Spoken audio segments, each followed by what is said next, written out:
Corporations have found themselves under greater scrutiny following last year's woke corporate response to Georgia's election integrity law, and even more so after Disney's recent pushback against Florida's parental rights and education law. And boy, that cost them. Well, now more government officials in Republican-led states, right-thinking states, are working to remove politics from another area: pension fund investments. And when I was in the legislature, I actually served on the retirement committee, and we oversaw these investments of pension funds. Well, something's happened in the last few years where you have many of these investment firms doing some crazy stuff. They're prioritizing above the return for the retirees. They're prioritizing such things as social, environmental, and governance standards over a return. Well, just last week, the Attorney General of Kentucky, Attorney General Daniel Cameron, issued an opinion saying that such actions on behalf of state funds is a violation of state law. He joins us now. General Cameron, welcome back to the program. Tony, thank you for having me on. I really appreciate it. Well, before we dive into to this, some of our viewers and listeners may need a quick economics 101 in terms like stakeholder capitalism, environmental, social, and governance standards, or what we call the ESG. In a nutshell, what are those? Well, for me, I think, and for your listeners, what it means is these hedge fund managers or other investment managers trying to push their ideas on climate change, on other diversity-driven policies, push those on corporations and push those ideas or that belief set or system on you. And in this context, when we talk about public pensions, when it comes to stakeholder capitalism or ESG, what they want to do is make that the priority for companies, as opposed to what the fiduciary responsibility for these investment firms and investment managers are, which should be bringing as much money back to the beneficiary. For us in Kentucky, that means teachers, that means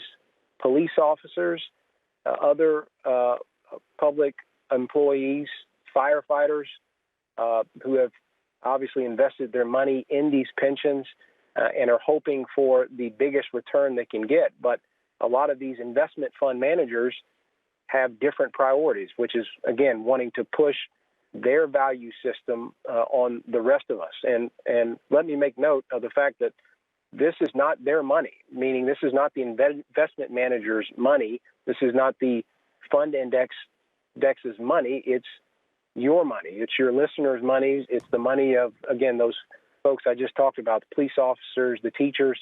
And so we want to make sure in Kentucky we shine a spotlight on this to make sure that the investment fund managers and the trustees of these pension programs are using the dollars wisely and effectively to make sure we maximize for the beneficiary so that when they decide to retire, their money isn't being jeopardized by some of these ancillary interests.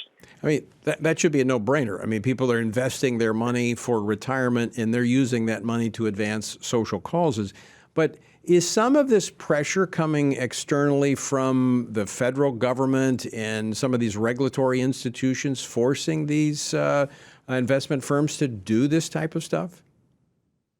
Well, the Biden administration in particular, when you look at some of their administrative agencies, are now to the point where they're encouraging, either through those specific agencies, putting in practice what they've been spouting off on the campaign trail and what you hear from these large company or investment fund managers. They want to push these social or cultural changes on the rest of the country, meaning here in Kentucky, I think a lot of our listeners believe in, kind of traditional values. And what you find in some of these investment fund managers is a completely different set of values that, again, they want to push on the broader society.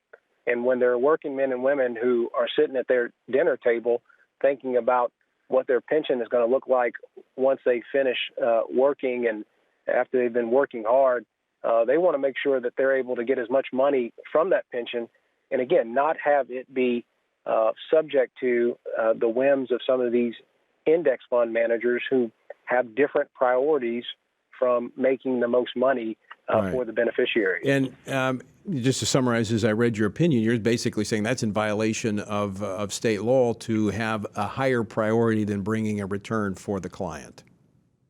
That's exactly right. At the end of the day, the trustees and the folks that manage these funds, based on Kentucky law, and it's consistent with federal law, their sole mission, their sole purpose is to bring as much money back to the beneficiary, back to that school teacher, back to that police officer. Well, General, that is. I want to say thank you for taking the lead on that and speaking out about that, and I'm glad other Republican-led states are doing the same. I think this is one way to push back against corporate America, but it's more about defending your citizens, those employees, those hardworking firemen, policemen, teachers that work 25, 30, 40 years, and they expect to get a return on their investment. Thanks for being with us, General. Right, yes, sir.